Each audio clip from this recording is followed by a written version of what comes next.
하나님 아버지 감사합니다. 주의 말씀을 삼가 듣고자 합니다.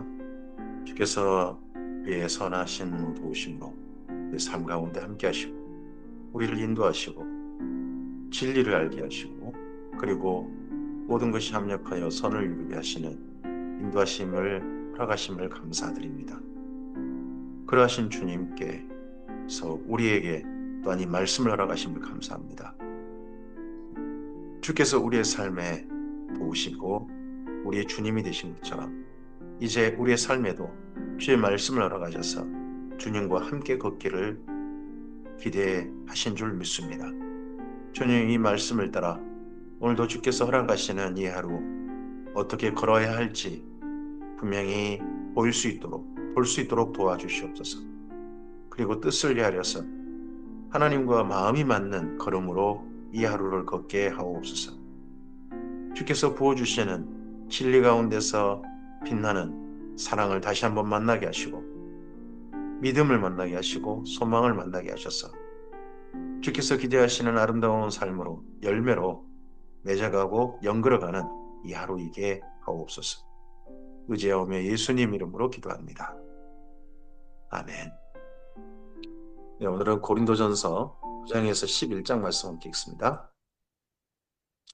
고린도 교회의 11개 문제에 대한 바울의 그 문제에 대한 성경적인 이해, 그리고 그 문제를 그러면 어떻게 바르게 교정할 것인가, 적용의 권면, 그런 부분들을 우리 함께 보고 있습니다. 그 가운데 음식 문제입니다. 음식 문제가 8장에서 시작됐습니다. 8장에서 시작되는데 8장에서부터 10장까지 음식 문제입니다. 1장부터 4장까지가 교회 안의 갈등, 분쟁 문제고, 그리고 여기 8장에서 10장이 음식 문제고, 그리고 12장에서 14장이 애언과 방어 문제입니다. 큰 문제라는 거죠. 고린도 교회 가장 굵직굵직한 문제들이 있습니다. 그 이후에 15장도 15장 부활 문제도 큰 문제죠. 그 가운데 음식 문제 이어져 갑니다. 내가 자유인이 아니냐, 사도가 아니냐, 우리 주 예수 우리 주를 보지 못하였느냐, 주 안에서 행한 나의 일이 너희가 아니냐, 주 안에서 행한 나의 일이 너희가 아니냐. 아, 저도 이 표현을 정말 마음에 담습니다. 저로 인해서 예수님을 알고 저로 인해서 하나님을 알게 되어서 하나님 안에 살고 계신 분들, 하나님을 사랑하고 그렇게 나아가는 분들, 주 안에서 행한 나의 일이 너희가 아니냐 할 수 있는 그런 부분이겠죠.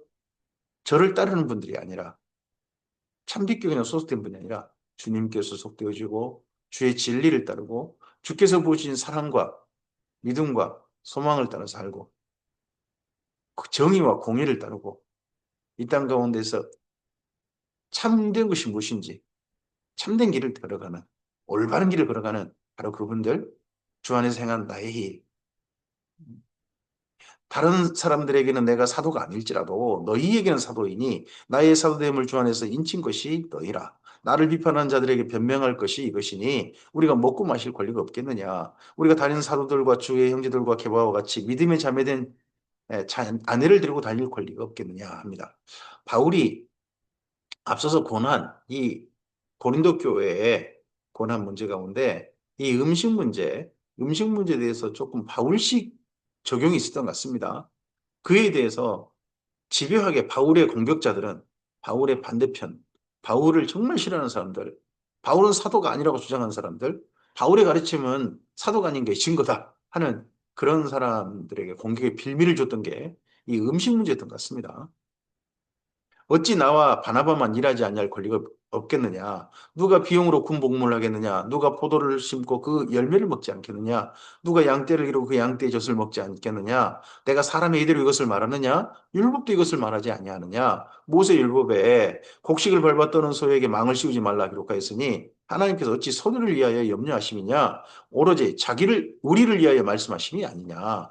과연 우리를 위하여 기록된 것이니 밭가는 자는 소망을 가지고 갈며 곡식 떠는 자는 함께 먹을 소망을 가지고 떠는 것이라. 우리가 너희에게 신령한 것을 뿌렸은즉 너희 육적인 것을 거두기로 과하다 하겠느냐? 다른 이들보다 너희에게 이런 권리를 가졌거든. 하물며 우리일까 보냐? 그러나 우리가 이 권리를 쓰지 아니하고 범사에 참는 것은 그리스도의 복음에 아무 장애가 없게 하려 함도답니다.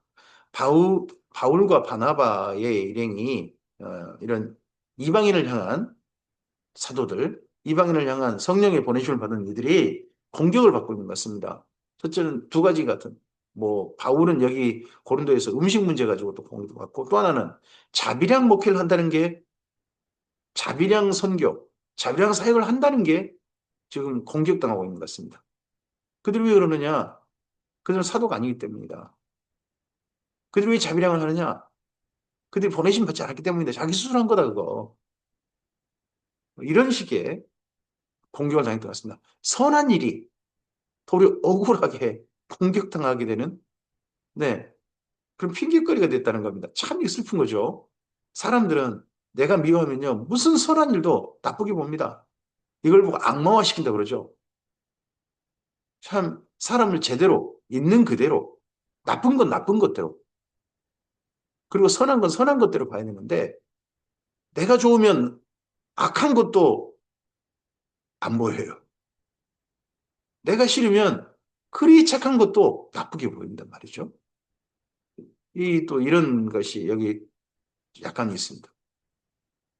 성전의 일을 하는 이들은 성전에 나눈 것을 먹으며 제단에서 섬기는 이들은 제단과 함께 나누는 것을 너희가 알지 못하느냐. 이와 같이 주께서도 복음 전하는 자들이 복음으로 말미암아 살리라 명하셨느니라. 그러니까 바나바나 바울도 마땅히 교회로부터 음, 생계를 책임져 주는, 네, 그런 사랑을 받을 권리가 있는 거죠. 그러나 내가 이것을 하나도 쓰지 아니하였고 다 또 이 말을 하는 것은 내가 이같이 하여 달라는 것이 아니라 내가 차라리 죽을지언정. 내 이 말 하는 게 나보고 이렇게 해달라는 말 아니다. 나는 여전히 난 이 올바른 길, 내가 생각하는 선한 길, 이 길 가겠다는 거죠. 누구든지 내 자랑하는 것을 헛된 대로 돌리지 못하게 하리라. 바울이 자기 자랑이 거의 없어요. 근데 바울이 자랑하는 게 있어요.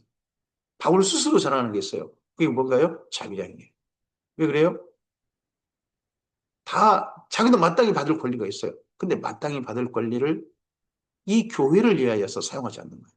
바울의 개척에 보면 몇 가지 뚜렷한, 좀 방법이 보이는데, 하나는 자비량입니다. 자기 스스로 일하는 겁니다. 두 번째는, 네, 후원을 받는 겁니다. 타 교회로부터 후원을 받는 겁니다. 그리고 또 하나가 있습니다. 그렇게 개척하는 교회에게 예루살렘 교회를 도와달라는 구제를 꼭 부탁한다는 겁니다. 그냥 후원 받으니까 너는 가만히 있어. 그게 아니라 너희도 착한 일 해야 돼. 착한 일을 지도하는 겁니다. 그냥 나한테 얻어먹기만 해. 그런 게 아니라는 거죠. 착한 일을 지도하는 겁니다. 이런 바울의 그 목회의 기본, 네, 사역비 관련된, 섬김에 관련된 부분들은 참 본받을 만한 부분입니다. 내가 복음을 전할지라도 자랑할 것이 없으면 내가 부득불 할 일입니다. 자기 선교에 대해서는 자랑할 게 아니라는 거죠. 만일 복음 전하지 아니하면 내게 화가 있을 것이로다. 이게 하나님의 일인데, 이거 하나님의 일을 전하지 않는다면 내게 화가 있을 것이다. 내가 내 자유로 이것을 행하면 상을 얻으려니와 내가 자유로 하지 아니한다 할지라도 나는 사명을 받았노라. 그런즉 내 상이 무엇이냐? 내가 복음을 전할 때 값없이 전하고 복음으로 말미암아 내게 있는 권리를 다 쓰지 아니하는 이것이로다 합니다. 다시 한번 사도됨을 다시 한번 강력하게 주장하는 내용이 여기 또 들어가 있습니다. 앞서서 맨 먼저 갈등 문제, 교회 갈등 문제를 얘기할 때 자기의 사도됨을 주장하는 내용이 들어 있어요. 그리고 여기 또 음식 문제 관련해서도 사도됨이 들어 있습니다.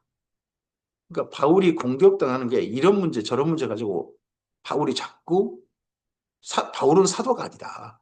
하루적으로 공격을 당하고 있었던 것 같습니다. 그리고 바울이 복음을 전하지 않으면 자기에게 화가 있을 것이다 하는 이런 표현은 아무리 봐도 구약 성경에 에스더서의 근거가 같습니다. 모르드게가 한 말이죠. 모르드게가 에스더에게 했던 말. 하나님이 이때를 위해서 에스더를 황으로 세우셨을 거라고 난 생각한다. 근데 에스더 네가 이때 나는 나는 궁궐에 있으니까 해를 안 당할 것이다. 그 하만이 다 죽여버리려고 할 때, 유대인 다 죽여버리려고 할 때, 유다인들 다 죽여버리려고 할 때, 나는 해를 안 당할 것이다. 그리고 가만히 있으면 하나님은 너 말고 다른 사람 재워서 이때 이 일들을 해결해 가실 것이다. 너가 안 한다고 한다면. 하지만 그렇게 안 했던 너는 도리어 거꾸로 너에게는 하나님이 반드시 준엄한 심판이 있을 것이다. 했던 얘기 있거든요. 그 이야기가 여기 바울의 복음 전환과 관련된 것으로 보입니다. 내가 모든 사람에게서 자유로우나 스스로 모든 사람에게 종이 된 것은 더 많은 사람을 얻고자 함이라. 유대인들에게 내가 유대인같이 된 것은 유대인을 얻고자 하며 율법 아래에 있는 자들에게 내가 율법 아래에 있지 아니하나 율법 아래에 있는 자같이 된 것은 율법 아래에 있는 자들을 얻고자 하며 율법 없는 자에게는 내가 하나님께는 율법 없는 자가 아니요 도리어 그리스도의 율법 아래에 있는 자이나 율법 없는 자와 같이 된 것은 율법 없는 자들을 얻고자 함이라. 바울은 유대인에게는 유대인에게 이방인에게는 이방인에게 각각 그들에게 맞는 전도법이 있었다는 거죠. 바울은 그래서 가장 먼저 유대인들에게 맞는 전도법이 뭐냐 그러면 바울은 가장 먼저 회당을 시작합니다. 회당에서 그들의 안식일에 유대인의 안식일에 거기에서 회당에서 함께 회당 예배하면서 거기서 말씀 전할 기회를 갖고 거기에 또 구약 성경 말씀에 근거해서 그리고 그 다음 예수님께로 초대하는 운동을 합니다. 그런 이방인들에게는요, 안식 후 첫날 예배하자고 합니다. 안식일날이 아니죠. 안식 후 첫날 모임을 갖게 하고, 그리고 이방인은 굳이 할례받을 필요 없다. 유대인들 필요 없다. 그러면서 이방인답게 주님을 믿고 따르도록 그렇게 초대했습니다. 다 율법 아래 있는 자들, 율법 밖에 있는 자들, 율법 없는 자들, 다 그들에게 맞게 맞춤형 목회를, 맞춤형 선교를, 맞춤형 전도를 여기까지 해온 거죠. 약한 자들에게는 내가 자와 같이 된 것은 약한 자들을 얻고자 하며 내가 여러 사람에게 여러 모습이 된 것은 아무쪼록 몇 사람이라도 구원하고자 함이니 내가 복음을 위하여 모든 것을 행함은 복음에 참여하고자 함이라. 운동장에서 다름질하는 자들이 다 달릴지라도 오직 상을 받는 사람은 한 사람인 줄 너희가 알지 못하느냐. 너희도 상을 받도록 이와 같이 다름질하라. 상당히 좀 어, 사도권 그리고 사도의 사명 뭐 이런 거와 관련해가 이야기가 상당히 길어졌습니다. 이 길을 다투는 자마다 모든 일을 절제하나니 그들은 썩을 승리자에 관한 얻고자 하되 우리는 썩지 아니할 것을 얻고자 하노라. 그러므로 나는 다름질하기를 향방 없는 것 같지 아니하고 싸우기를 허공을 치는 것 같지 아니하며 내가 내 몸을 쳐 복종하게 함은 내가 남에게 전파하는 게 자신이 도리어 버림을 당할까 두려워함이로다. 네, 에스더서를 특히 모르드게가 에스더에게 어, 하만이 이스라엘 민족을 죽이려고 작정했을 때 그때 모르드게가 에스더를 찾아가서 했던 말 그게 에스더서의 중요한 신학인데 죽으면 죽으리라도 뭐 중요한 표현이겠습니다만은 모르드게 말이 정말 중요한 신학인데 거기에 근거해서 여기 바울의 복음에 대한 자세를 생각해 보면 충분히 함께 연결되어 있는 게 보일 겁니다. 지금까지 어떻게 보면 사도권에 대해서 아주 강력하게 또 이야기하고 있습니다. 이로 봐서는 이미 이쪽 지역이라든지 갈라디아 지역이라든지 헬라 지역 이쪽에 바울이 사도됨을 공격하는 바울은 사도가 아니라 주장하는 자들이 여기저기 회방하고 다니는 그런 일들이 많았던 것 같습니다. 특히 이 음식 먹는 문제, 이 문제를 가지고도 바울을 공격한 자들이 있었던 게 분명합니다. 고린도서 10장입니다. 어떻게 보면 8장에서 10장까지가 음식 문제인데 9장 전체를 바울의 사도권 변명하는 이야기로 쭉 이야기했습니다.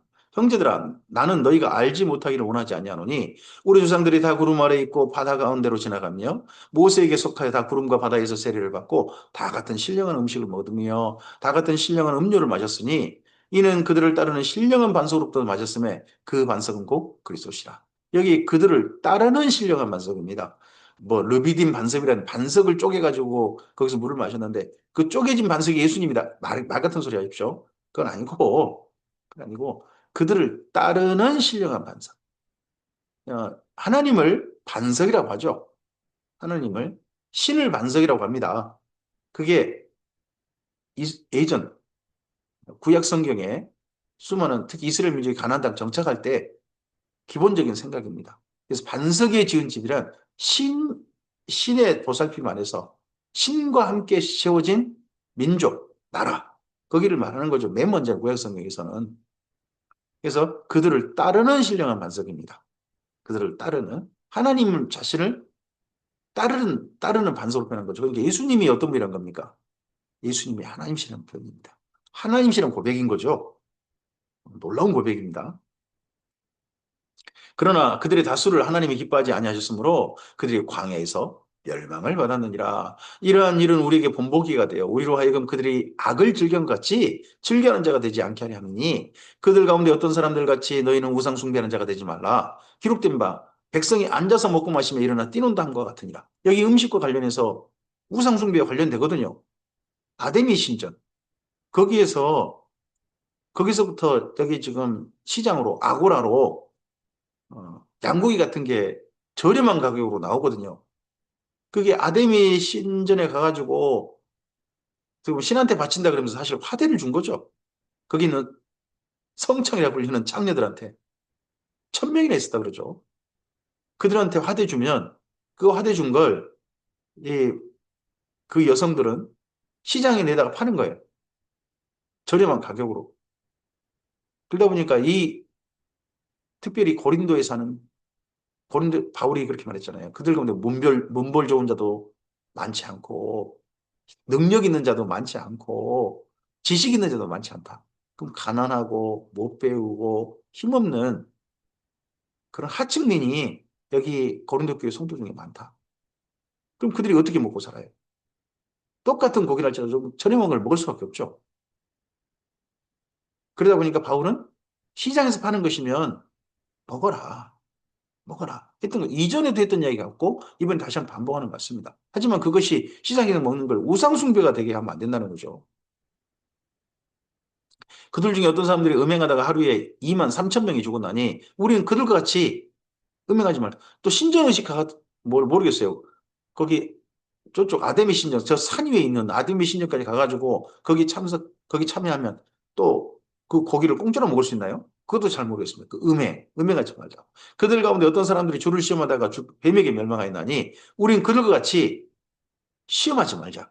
이 음식이 시험거리가 되게 하면 안 됩니다. 그들 가운데 어떤 사람들이 원망하다가 멸망시킨 자에게 멸망하였나니, 너희는 그들과 같이 원망하지 말라. 또 이 음식 문제 때문에 서로 간에 원망하고 그런 문제가 또 터졌는지도 모르겠습니다. 그들에게 일어난 이런 일은 본보기가 되고 또 말세를 만난 우리를 깨우치기 위하여 기록되었느니라. 자, 말세를 만난 우리라고 표현합니다. 예수님께서 초림하시고 재림하시는 기간 전체를 말세라고 합니다. 말세는 뭐 예수님 재림하실 때 보면 말세가 그런 게 아닙니다. 초림 때부터 말세 때까지 기간 전체가 말세입니다. 지금 우리는 말세를 살고 있는 거예요. 예수님 초림 때부터 사도들도 말세를 살고 있고 우리들도 말세를 살고 있는 거죠. 근데 점점 가면 갈수록 말세지 말세라는 기간 중에 끝을 향해 달려가고 있겠죠. 그런즉 선줄로 생각하는 자는 넘어질까 조심하라. 사람이 감당할 시험 밖에는 너희에게 당한 것이 없나니 오직 하나님은 미쁘사 너희가 감당치 못할 시험 당을 허락하지 아니하시고 시험 당할 쯤에 또한 피할 길을 내사 너희로 능히 감당하게 하시느니라. 이런 음식 문제가 우상 숭배가 된다든지 음행 그런 거 상관없 그런 거가 된다든지 멸망시키는 일이 된다든지 그러지 않게 하실 것이다. 하나님이 지혜 주실 거란 거죠. 피할 길을 내서. 그런즉 내 사랑하는 자들아 우상 숭배하는 일을 피하라. 내가 지혜 있는 자들에게 말한 것 같이 말하오니 너희는 내가 이런 말을 스스로 판단하라. 우리가 축복하는 바 축복의 자는 그리스도의 피에 참여함이 아니며 우리가 떼는 떡은 그리스도의 몸에 참여함이 아니냐. 떡이 하나요 많은 우리가 한 몸이니 이는 우리가 다 한 떡에 참여함이라. 육신을 따라 난 이스라엘을 보라. 재물을 먹는 자들이 제단에 참여한 자들이 아니냐. 그런즉 내가 무엇을 말하느냐. 우상의 재물은 무엇이며 우상은 무엇이냐. 더더구나 바울이 이 고린도 교회 성도들에게 말합니다. 우리는 그런 우상의 신전에 참여한 자들, 우상의 재물을 먹는 자들이 아니라 예수님의 성찬에 참여한 자들이다. 우리 성찬에 참여해서 예수님 안에 한 몸이 된 사람들이다. 분명하게 기준을 세웁니다. 그러니까 시장에 파는 게 우상의 제물이 아니라 단순한 음식물이 한다는 거죠. 무릇 이방인이 제사하는 것은 귀신에게 하는 것이요 하나님께 제사하는 것이 아니니 나는 너희가 귀신과 교제하는 자가 되기를 원하지 아니하노라. 너희가 주의 잔과 귀신의 잔을 겸하여 마시지 못하고 주의 식탁과 귀신의 식탁에 겸하여 참여하지 못하리라. 그러면 우리가 주를 너여워하시게 하겠느냐? 우리가 주보다 강한 자냐? 모든 것이 가하나 모든 것이 유익한 것이 아니요 모든 것이 가하나 모든 것이 덕을 세우는 것이 아니다.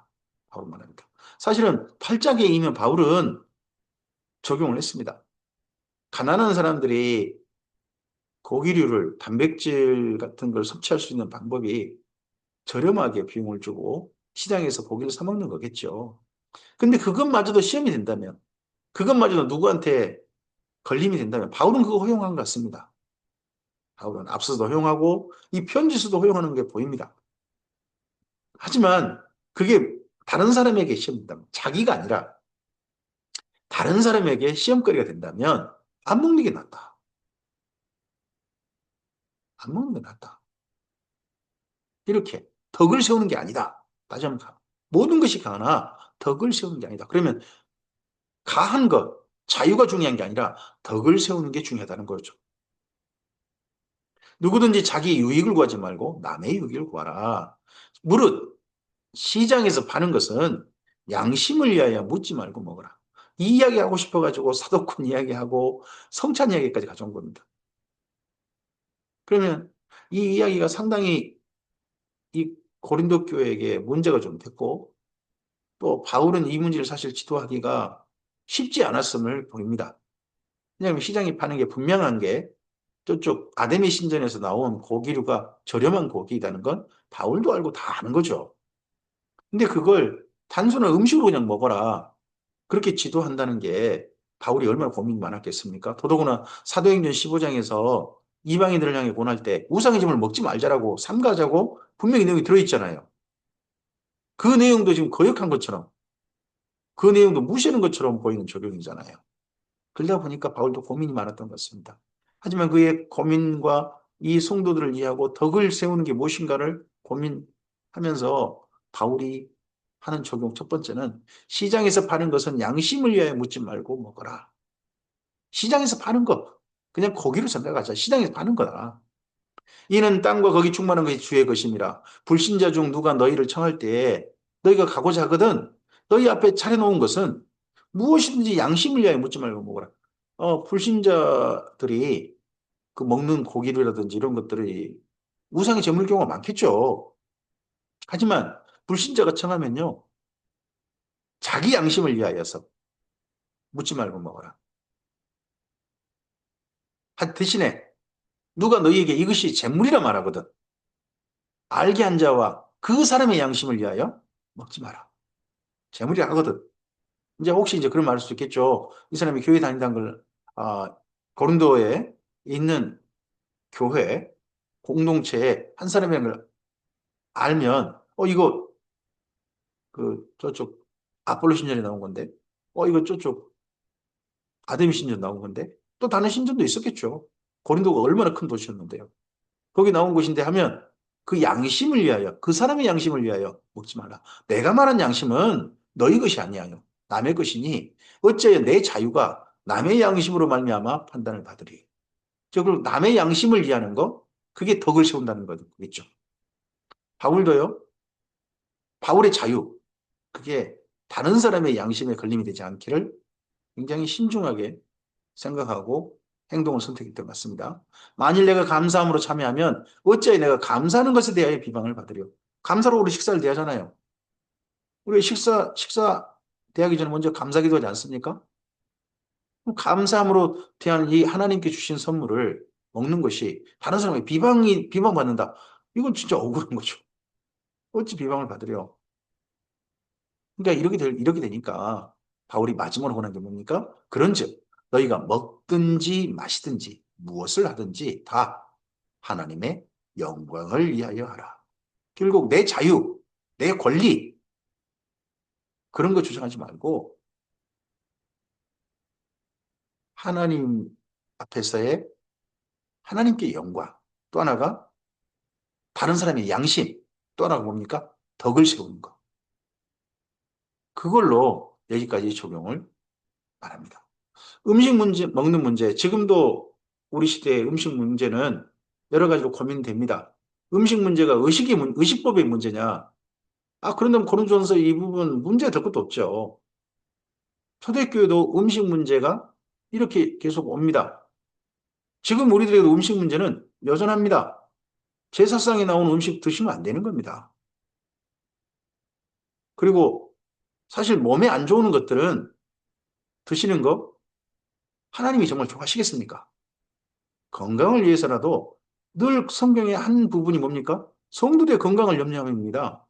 하나님께서 건강을 생각하셔가지고 음식 먹는 문제 이건 먹지 말고 이건 먹어라. 그런 제안을 하시는 겁니다. 하나님께서 권하시는 겁니다. 그런 모든 것들이 담겨 있다면 그 한 부분이라면 당연히 지금 우리들도요. 음식 먹는 문제에 있어서 우리 건강을 위한 음식 문제, 건강을 위한 먹거리 식탁 이것에 그렇게 하는 것이 올바른 겁니다. 하나님의 뜻을 따르는 거죠. 하나님 마음을 기쁘게 하는 거죠. 오늘 우리 식탁이 이 세 가지는 꼭 기억했으면 좋겠습니다. 되지 않아야 됩니다. 그게 뭡니까? 우상의 식탁이 돼서는 안 됩니다. 음행? 그것이 어떤 음행으로 이끄는 난잡한 성도덕이, 아니, 도덕이 망가뜨려지는 사람이 그런 게 돼서는 안 됩니다. 그리고 양심이 망가뜨려지는 그런 식탁이 아니라 양심을 살리는 식탁이 돼야 됩니다. 그리고 내 자유가 중요한 게 아니라 덕을 세우는 게 중요합니다. 이게 교회의 덕이 되고 성도의 덕이 되는가?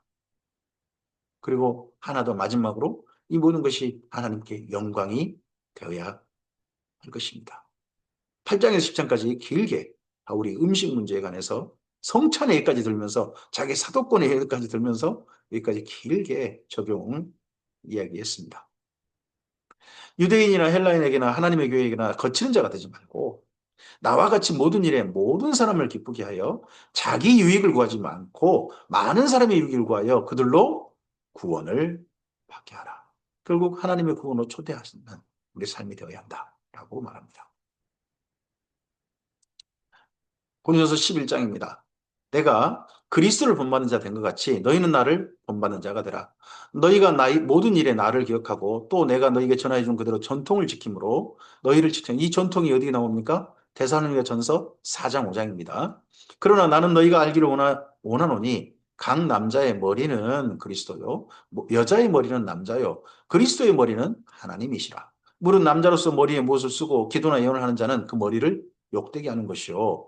무릇 여자로서 머리에 쓰는 것을 벗고 기도나 예언하는 자는 그 머리를 욕되게 하는 것이니 이는 머리를 민 것과 다름이 없습니다. 만일 여자가 머리를 가리지 않거든 깎을 것이요. 만일 깎거나 미는 것이 여자에게 부끄러움이 되거든 가릴지니라. 남자는 하나님의 형상과 영광이니 그 머리를 마땅히 가리지 않거니와 여자는 남자의 영광이니랍니다. 지금 유대인들은요. 그 기도할 때 보면 남자들도 머리에 뭐 쓰고 해요. 다. 힙하라고 한가요? 머리에 뭐 쓴다든지 모자를 쓴다든지 이게 있어요. 남자들도 쓰는데 이때 바울 당시의 관습법, 유대인 관습법하고는 또 달라요. 지금은. 여자들 아예 눈만 내놓고 지금도 그러고 있죠. 좀 아주 초보수 뭐 그런 극보수 그쪽 유대인들은 그러죠. 근데 그렇지 않은 여자들도 많죠, 이제는. 근데 이것들은 여기 헬라 쪽에서는 낯선 겁니다. 하지만 유대인 회당에서 배운 사람들에게는 이건 해야 될 것이었습니다. 유대인 회당에서 배운 사람. 그러다 보니까 교회 안에서 원래 교회 전통, 바울이 전한 전통의 문제가 아니라 이건 또 다른 별개의 또 문제가 된 겁니다. 여자가 머리에 뭐 써야 됩니까? 말해야 됩니까? 남자는 어떻게 됩니까? 뭐 이런 거 예매할 때. 아, 남자가 여자에게 낳은 것이 아니요. 여자가 남자에게 낳았으며 또 남자가 여자를 위하여 지음 받지 아니하고 여자가 남자를 위하여 지음을 받은 것이니 그러므로 여자는 천사들로 말미암아 권세 아래 있는 표를 그 머리에 둘지니라. 이건 구약 성경에 어디 있나요? 여자는 천사들로 말미암아 권세 아래 있는 표를 그 머리에 둘지니라. 그래서 이게 뭐 어쩌죠. 그 이삭을 만날 때 이삭을 만나러 갈 때 리브가가 했던 것에 근거한다든지 뭐 그런 이야기도 있긴 하더라고요. 근데 그게 이건가요? 글쎄. 그러나 주 안에는 남자 없이 여자만 있지 않고 여자 없이 남자만 있지 아니하니라. 이는 여자가 남자에게서 난 것 같이 남자도 여자로 말미암아 났음이라. 그리고 모든 것은 하나님에게서 나느니라. 그러니까 남녀 차별이라든지 또 남자는 머리 안 써도 되고 여자는 머리 꼭 써야 돼. 뭐 이런 거라든지. 근데 바울도 은근히 그 이스라엘 민족식 해석이 나오는 것 같습니다. 10절 같은 경우 그러지 않습니까? 구약 성경에 이런 예, 이러므로 여자는 머리 뭐 써야 된다. 천사들로 말하면 권세 아래는 표를 그 머리에 두라 하는 그런 표현이 구약 성경에 있냐 있는 거죠. 제가 기억하기로는 없는데 제가 미처 못 볼 수도 있죠. 근데 바울은 이걸 해석을 해요. 이건 유대교 해석으로 보이거든요. 어쨌든 모든 것은 다 하나님께 낫다. 너희는 스스로 판단하라. 여자가 머리를 가리지 않고 하나님께 기도하는 것이 마땅하냐? 뭐 이런 말 들어보면 바울은 그럼 여자가 머리에 뭘 쓰고 기도해야 된다 하는 게 마땅하다 하고 생각하는 걸로 보입니다. 바울 자신은 만일 남자에게 긴 머리가 있으면 자기에게 부끄러움이 되는 것을 본성이 너에게 가르치지 아니하느냐. 남자가 머리가 길면 자기 스스로 부끄러워진다. 그런가요? 만일 여자가 긴 머리가 있으면 자기에게 영광이 되나니 긴 머리는 가리는 것을 대신하여 주셨기 때문이니라. 그럼 여자가 긴 머리를 가진다는 게 어느 정도 길어야 긴 머리인 겁니까? 논쟁하려는 생각을 가진 자들이 있을지라도 우리에게는 하나님의 모든 교회는 이런 관례가 없느니라. 그럼 고린도 교회만 여자가 머리에 써야 됩니까? 말아야 됩니까? 남자는 어떻게 됩니까? 이런 문제를 가지고 본래 교회 전통도 아니고 유대교에서 흘러나온 그런 그 예배 습관, 예배 중에 어떤 그런 거 가지고 하는 거죠. 뭐 요즘 같으면 목회자가 성의를 입어야 됩니까? 말아야 됩니까? 또 성의와 함께 그 뭐 그런 거 착용해야 됩니까? 말아야 됩니까? 꼭 양복을 왜 됩니까? 뭐 이런 그 서로 간에 약간 좀 생각이 있죠? 지금도 뭐 그런 약간의 좀 의복 관리라든지 뭐 이런 것도 예식 관련된 그런 거 약간 있죠. 그런 거에 대해서 과연 우리는 어떻게 볼 거냐 할 때 이런 거에 좀 판단이 좀 되는 것 같습니다. 초대교회도 뭐 본래 우리가 지켜야 될 바른 전통, 올바른 꼭 지켜야 될 전통 말고도 그 외의 전통들 그런 것들에 대한 고민들이 있었다. 근데 별거 아니란 겁니다, 바울은. 우리에게는 하나님의 모든 게 이런 관리가 없다. 그럼 머리에 여자가 머리에 쓰느냐, 남자는 어떻게 되느냐, 이런 문제는 고린도 교회만 고민하지, 딴 교회에서는 애초에 신경도 안 쓴다는 겁니다. 내가 명하는 이 일에 너희를 칭찬하지 아니하나니, 이는 너희 모임이 유익이 되지 못하고 도리어 해로움이라. 지금 교회 공동체 모임, 고린도 교회 모임, 앞서 성찬이 살짝 나왔는데, 다시 한번 성찬과 관련된 모임 얘기를 합니다. 먼저 너희에게 교회가 모일 때 너희 중에 분쟁이 있다면 듣고 어느 정도 믿거니와 1장부터 4장이었잖아요. 너희 중에 파당이 있어야 너희 중 옳다 인정을 받는 자들이 나타나게 되리라. 이 파당 문제가 여기 성찬 문제와도 연결된 것 같습니다. 아가페라 불리죠. 초대교회 예배는 어, 우리처럼 주일 낮에 모이지 않습니다. 주일이 시작되는 안식 후 바로 주일이 시작되는 게 저녁 6시거든요. 그러다 보니까 저녁 6시 이후 저녁 예배 모임이 원래 초대교회 모임이었고 저녁 예배 모이다 보니까 당연히 그 성찬식을 성찬식이 있는 식사 아가페라 불리죠. 예찬 그 식사가 반드시 있었습니다. 근데 이 식사 문제가 고린도 교회는 파당과 관련돼 가지고 또 시비거리가 된 것 같습니다. 문제거리가 됐어요. 그런즉 너희가 함께 모여서 주의 만찬을 먹을 수 없으니 이는 먹을 때 각각 자기 만찬을 먼저 갖다 먹으므로 어떤 사람은 시장하고 어떤 사람은 취합니다. 다 먼저 먹어버린 사람들이 있었고 거기다 먼저 먹는데 포도주도 준비됐는데 먼저 먹은 사람 다 먹어버린 거예요. 어떤 사람 과하게 먹어서 취하고 어떤 사람들은 너무 늦게 와가지고 먹지도 못하고 있다는 거죠. 그럼 이 사람들이 누구겠냐? 아마도 거기가 지금 고린도하고 갱그리아에 그 배, 그 당시 로마에서 최고로 강력하게 어떻게 보면 활성화시키고 있는 국제무역항구다 보니까 배에다가 함을 내리고 또 함을 올려주고 또 고린도에서 갱그리아까지 그 4km 되는 거리를 운반하고 이런 일을 하고서 급하게 달려온 하층민들일 겁니다. 하층민들은 못 먹고 부자들은 먹고 뭐 이런 지경이 된 것 같습니다. 너희가 먹고 마실 집이 없느냐? 너희가 하나님의 교회를 업신여기고 빈궁한 자들을 부끄럽게 하느냐? 그러면 있는 자들, 좀 더 가진 자들의 빈궁한 자들, 이 하층민들을 부끄럽게 하는 게 이 성찬식이 있었다는 거죠. 근데 이게 또 하층민과 어떻게 보면 가진 자들의 구분이 분파와 분쟁과도 관련이 있어 보이죠? 내가 너에게 무슨 말을 하랴? 너희를 칭찬하랴? 이것으로 칭찬하지 아니하노라. 내가 너에게 전한 것은 주께 받은 것이니 곧 주 예수께서 잡히시던 밤에 떡을 가지사 축사하시고 떼어 이르시되 이것은 너희를 위하는 내 몸이니 이것을 향하여 나를 기념하라 하시고 식후에 또 그와 같이 잔을 가지고 이르시되 이 잔은 내 피로 세운 새 언약이니 이것을 향하여 마실 때마다 나를 기념하라 하셨으니 너희가 이 떡을 먹으며 이 잔을 마실 때마다 주의 죽으심을 그가 오실 때까지 전하는 것이니라. 그러므로 누구든지 주의 떡이나 잔을 합당하지 않게 먹고 마시는 자는 주의 몸과 피에 대하여 죄를 짓는 것입니다. 이 고린도 교회의 성찬식이 엉망이 돼버리는 거. 가진 자들, 좀 더 가난으로부터 자유로운 자들, 그런 자들이 먼저 먹고 마셔가지고 그들은 많이 먹어서 얼굴이 벌게져 있고, 그리고 나중에 가층민들, 그런 화물 하역이나 그리고 또 다시 배에 싣고 운반하고 이런 일 하다 가지고 헐레벌떡 뛰어왔는데 먹을 게 없어가지고 얼굴 벌게져 있는 사람들. 너무 숨이 차서 얼굴 벌게져 있는 사람들. 이런 모습의 이 고린도 교회 모습이 하나님이 원하시는 거냐는 거죠.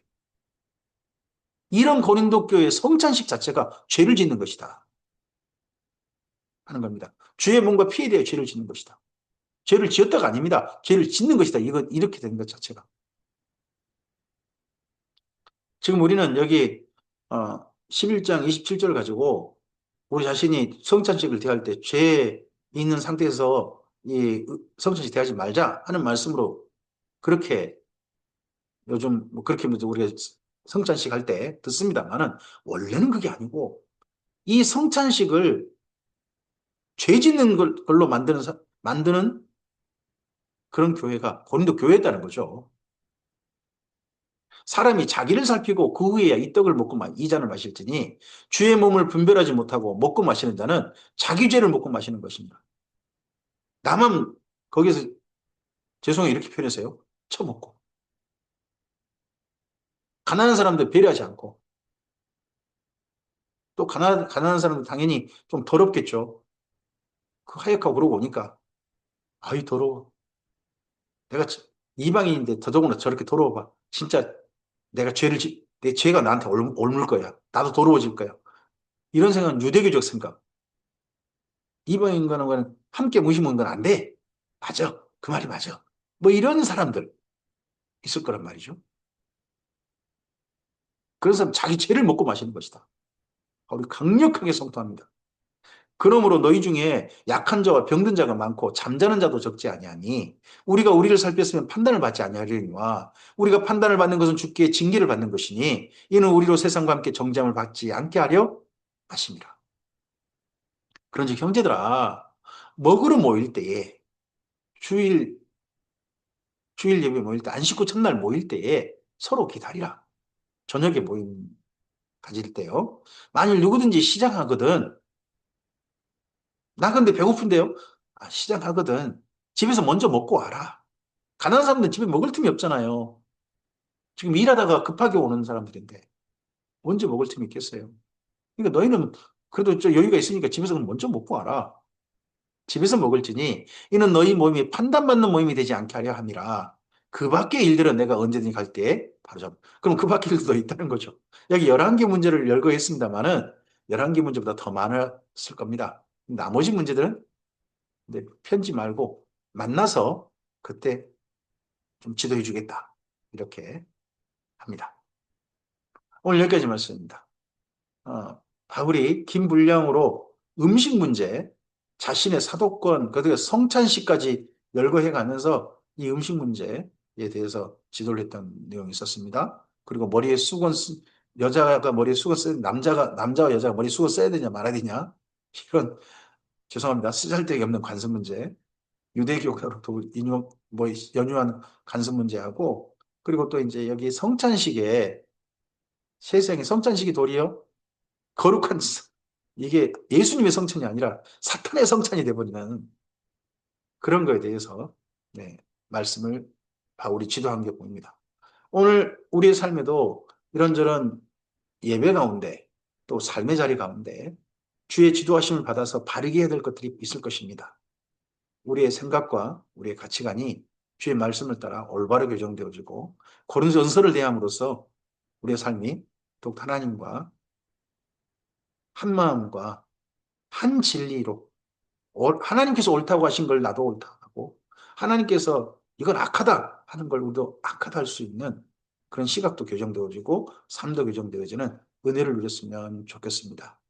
주의 선하신 도우심이 이 진리의 말씀과 함께 우리 삶 속에 가득하시기를 바랍니다.